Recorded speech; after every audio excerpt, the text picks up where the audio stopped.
ನಮ್ಮನ್ನು ಬೈಯತಕ್ಕಂಥವರು, ನಮ್ಮನ್ನು ತೆಗಳತಕ್ಕಂಥವರು ಕೆಟ್ಟವರೇ ಆಗಿರೋದಿಲ್ಲ ನಮ್ಮ ಜೀವನದಲ್ಲಿ. ಅದೇ ನಮ್ಮನ್ನು ಹೊಗಳತಕ್ಕಂಥವರು ಒಳ್ಳೆಯವರೇ ಆಗಿರೋದಿಲ್ಲ.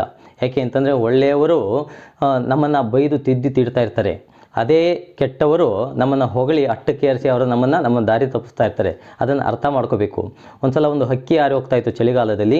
ರೆಕ್ಕೆ ಎಲ್ಲ ಅದಕ್ಕೆ ತಣ್ಣಗಾಗ್ಬಿಟ್ಟು ಅದು ಕೋಲ್ಡ್ ಆಗಿಬಿಟ್ಟು ಕೆಳಗಡೆ ಬಿದ್ದೋಗ್ಬಿಡ್ತು. ಬಿದ್ದೋದಾಗ ಅದೇ ದಾರಿನಲ್ಲಿ ಒಂದು ಹಸು ಹೋಗಬೇಕಾದ್ರೆ ಆ ಹಸು ಸಗಣಿಯನ್ನು ಅದ್ರ ಮೇಲೆ ಹಾಕಿಬಿಡುತ್ತೆ. ಸಗಣಿ ಬೆಚ್ಚಗಿದ್ದರಿಂದ ಅದೇನು ಮಾಡುತ್ತೆ, ಏನೋ ಜೀವ ಬಂದಂಗಾಗಿ ಅದು ಹಾಗೆ ಕೂಗೋದಕ್ಕೆ ಪ್ರಾರಂಭ ಮಾಡುತ್ತೆ ಸಗಣಿ ಒಳಗಡೆ. ಪಕ್ಕದಲ್ಲಿ ಬೆಕ್ಕು ಹೋಗ್ತಾ ಇತ್ತು. ಬೆಕ್ಕು ಹೋಗ್ತಾ ಇರಬೇಕಾದ್ರೆ ಈ ಸೌಂಡನ್ನು ಕೇಳಿ ಅದೇನು ಮಾಡುತ್ತೆ, ಆ ಸಗಣಿಯನ್ನು ಓಪನ್ ಮಾಡುತ್ತೆ. ಹಕ್ಕಿ ಇರುತ್ತೆ, ಹಕ್ಕಿಯನ್ನು ಹೊರಗಡೆ ಎಳ್ಕೊಂಬಿಟ್ಟು ತಿಂದಾಕಿಬಿಡುತ್ತೆ. ಹಾಗೆ ನಮ್ಮ ಜೀವನದಲ್ಲಿ ಕೂಡ ಅಷ್ಟೇ, ನಮ್ಮನ್ನು ಹೊಗಳ್ತಾ ಇದ್ದಾರೆ ಅಂತಂದರೆ ನಮ್ಮನ್ನು ಎಲ್ಲೋ ಒಂದು ಕಡೆ ನಮ್ಮನ್ನು ಹಾಳು ಮಾಡ್ತಾ ಇದ್ದಾರೆ ಅಂತ ಅದನ್ನು ಅರ್ಥ ಮಾಡ್ಕೋಬೇಕು. ಅದೇ ನಮ್ಮನ್ನು ಬೈತಾ ಇದ್ದಾರೆ ಅಂತಂದರೆ ನಮ್ಮ ಒಳ್ಳೆಯದಕ್ಕೋಸ್ಕರ ಬೈತಾ ಇದ್ದಾರೆ. ಆ ಸಗಣಿ ನಮ್ಮ ಒಳ್ಳೆಯದಕ್ಕೋಸ್ಕರ ಬಿದ್ದಿತ್ತು, ಆದರೆ ಅದನ್ನು ಅರ್ಥ ಮಾಡ್ಕೊಂಡದೆ ಅದು ಹಾಡಿ ಕೂಗಿದಾಗ ಬೆಕ್ಕು ಬಂದು ತಿಂದಾಕ್ತು. ಅದೇ ರೀತಿಯಲ್ಲಿ ನಮ್ಮ ಜೀವನದಲ್ಲಿ ಕೂಡ ಬೇಕಾದಷ್ಟು ಘಟನೆಗಳು ನಡೀತವೆ. ನಾವು ಎಚ್ಚರಿಕೆಯಿಂದ ಇರಬೇಕು.